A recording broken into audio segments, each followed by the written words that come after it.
I'm going to read 75 books this year, which is doubling my goal from last year. In 2025, I had the goal to read 30 books for the year, which I surpassed by a few, but 2026, I want to read 75 books. So why am I doing this? How am I going to accomplish this? And what are all the other caveats to having this reading goal? Am I crazy and setting an unrealistic goal for myself? Maybe, but I have a game plan. But before we dive into how exactly I'll be doubling my reading goal from last year, I actually have 2 other book-related goals for 2026, and that is reading a book in French and writing my debut novel. When I was younger, I took French classes and gained a basic understanding. Did a couple semesters of it in high school as well, but since then have only really practiced it when traveling to France or when I get the random spurts of energy to do Duolingo or other language learning apps. So I feel like being able to read a book in French will require more intentional practice and exposure to the language. And I really want to move past just that beginner foundational phase that I've held on to because of my early exposure to the language as a kid, and being able to move into comprehending full conversations. Online right now, it seems like a lot of people in the book space, especially the ones that have taken off, are writing their own book. And that's not to say that's a bad thing, but it's also not to say I'm jumping on that train because it's a trend. I have always loved creative writing and used to do it a lot more when I was younger and took creative writing classes, but more so as an adult, the way that I've practiced creative writing is through songwriting, and I love that and will continue to do that, but I want to go back into the storytelling that's not just connected to music. And my husband was actually the one who gave me the little nudge of encouragement to write a book this past year when we went to the midnight release of Sunrise on the Reaping. And I think it was when we were in line checking out, he asked me, okay, so when are you going to write a book? And then in the car ride home, I shared this little story idea that I had some little nuggets of. And as I was talking and sharing it out loud to him, he gave me some ideas and we kind of bounced back and forth until I got this whole story outline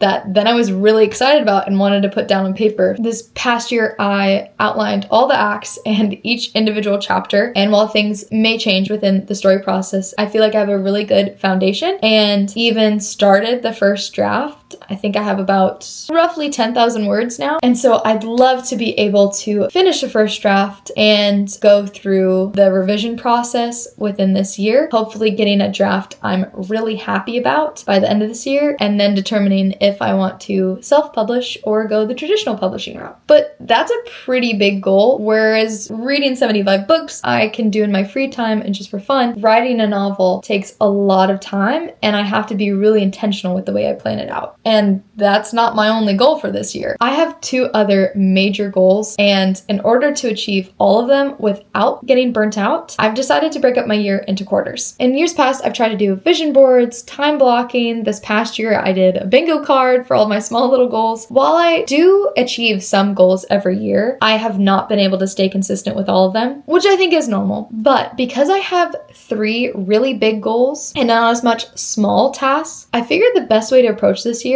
is breaking the year up into manageable chunks in which I can focus on each project, putting 100% of effort into it rather than feeling like my mind and my time were split between 3 different things. My goal for the first draft is to write around 100,000 words, and considering I already have 10,000 words, that means there's only 90,000 to go. So over the course of 3 months, that'd be roughly 1,000 words a day. So this will become more of just a daily habit in which every single day I'm sitting down at the computer and writing 1,000 words and just trying to get words on paper and not edit as I write, because that's been my problem so far. That has led to me writing really slowly rather than just getting the first draft out and going back and revising. But I've always kind of been that way in academics and other writing projects, so it's a hard habit to break. I've heard it said that it's good to create some distance between your first draft and when you go into edit, so that way you have some fresh eyes. So in the last quarter of this year, I will be revising my novel and hopefully working through multiple drafts. I know the second draft will probably take me the longest, of going through, revising, potentially having to rewrite a lot, if not all of it, but with that habit of daily daily writing already under my belt, I think I'll work through the second draft definitely quicker than the first, and then also hopefully have time to do any further edits or further draft revisions to where by the end of this year, I'm really happy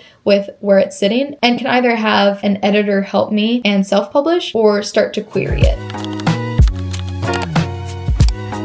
Okay, so in order to read 75 books over the course of 12 months, that would mean that I have to read at least 6 books a month, and for 3 of those months, have to read at least 7 books, which may not be that many for some people, but this past year, my highest reading month was 6 books, I think, and I believe that was June or July. But there were some months that I read nothing because I hit a reading slump. So it feels like it could be attainable, but I have to be consistent with reading. Here's the other problem. I do work a full-time job. I cannot, unfortunately, dedicate all my time to reading, but I have a long commute between my home and work. So I figure I could crank through an audiobook. 1, so I'm actually looking forward to having a long commute every day, and 2, because the amount of time I put into driving a week could equal an audiobook. There's a potential that it would take me a week and a half, but if I'm just intentional about listening to audiobooks when I'm doing chores and stuff at home, then I think I could finish 1 audiobook a week purely from driving and potentially home chores. So that right there would be 4 audiobooks a month, which puts me really close to my goal. And then I'd only have to read 2 to 3 physical books or books on my Kindle throughout the month in my free time, which again, this past year, I had a mix of audiobooks and physical books. So even the months that I read 5 or 6 books, there were some audiobooks probably thrown in there. My problem is with audiobooks that I often run into the issue of scrolling for too long before picking an audiobook because I really care about having a good narrator. And there's some books that if I am excited about reading, I likely own the physical copy of. And if I have to decide between reading the physical or potentially an audiobook that I don't enjoy the narrator, I'm gonna avoid the audiobook in hopes that I'll eventually get to the physical book. So if you have good audiobook recommendations, please let me know because I'll definitely need them this next year. Okay, so for 2 to 3 books a month, we're looking at 27 books that I need to read physical or on my Kindle, which is achievable. The other times of day that I have free to read would be at the gym, which audiobook definitely does make the most sense, but I could potentially bring my Kindle if it's a cardio day. Before bed, which I definitely lean more towards reading on my Kindle because of the backlight and not having to have a reading light, and on my lunch breaks, which would mean I'd have to bring it to work.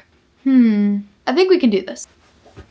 Another helpful trick up my sleeve is this series right here. So I read the first 3 books of the ACOTAR series, end of 2024 into 2025, and I haven't yet read Throne of Glass, but I am itching to read that 8-book series, and I'm actually planning on doing a video where I read the entire series for the first time. But this is already 8 books out of the 27 physical books that I would need to read. And there's a lot of other books scattered throughout my shelves that I've really been excited to get to that I probably included in my 26 books to read in 2026. So if you want to hear some other books that I'm hoping to get to this year, you can check out that video. Theoretically, if I read all the books from that video, I would only need to read 1 more physical book and then just read a bunch of audiobooks for the year. So yeah, we can do this.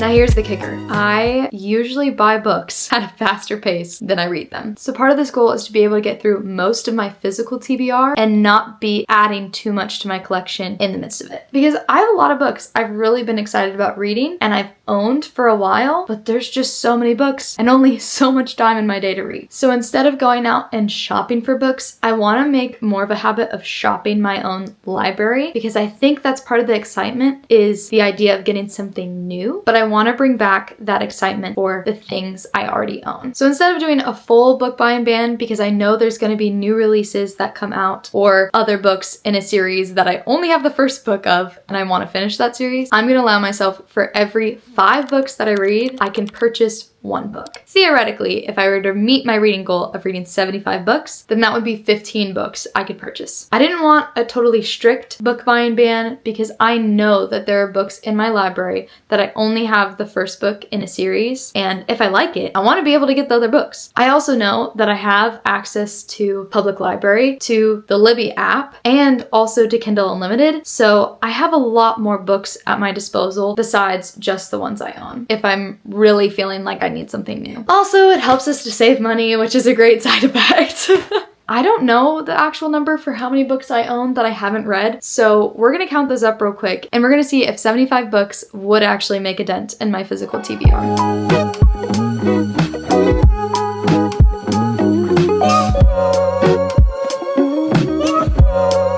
So it's a decent amount. Not including my husband's books because he has a few in my library, and not including my nonfiction books because a lot of those are reference. There's also a few collectibles in my library. For example, my grandma got me this beautiful set of Jane Austen novels. I'm not gonna include all of those as something that needs to be counted up. So in total of books I've gotten with the intention of reading, I have 125 unread books sitting on my shelves. So 75 would make a decent dent. That's a big number.